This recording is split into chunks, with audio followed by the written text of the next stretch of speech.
महोदय, अब तो हमारा तिरंगा झंडा भी हमसे ये पूछने लगा है कि क्या बात है भारत। आजकल फहराने से ज्यादा मैं कफन में दफनाने के क्यों काम आ रहा हूँ। महोदय, हृदय तो उस दिन फट गया जब बूढ़ी माँ अपने बेटे के चिथड़ों को देखकर बोली कि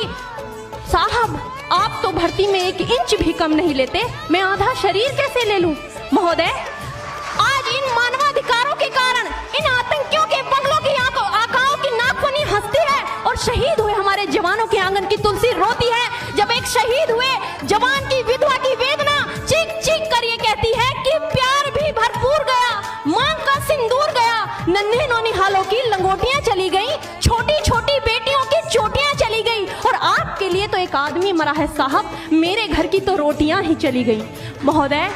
किसी भी युद्ध को जीतने के लिए पहल करना सबसे ज्यादा आवश्यक है, क्योंकि इतनी तो उस दिन फट गया जब बूढ़ी माँ अपने बेटे के चिथड़ों को देखकर बोली कि साहब, आप तो भर्ती में 1 इंच भी कम नहीं लेते, मैं आधा शरीर कैसे ले लूं। महोदय,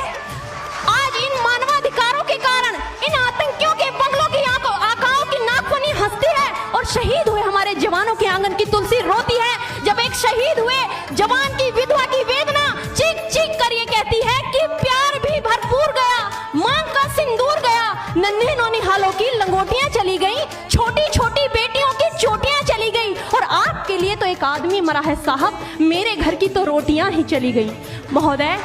किसी भी युद्ध को जीतने के लिए पहल करना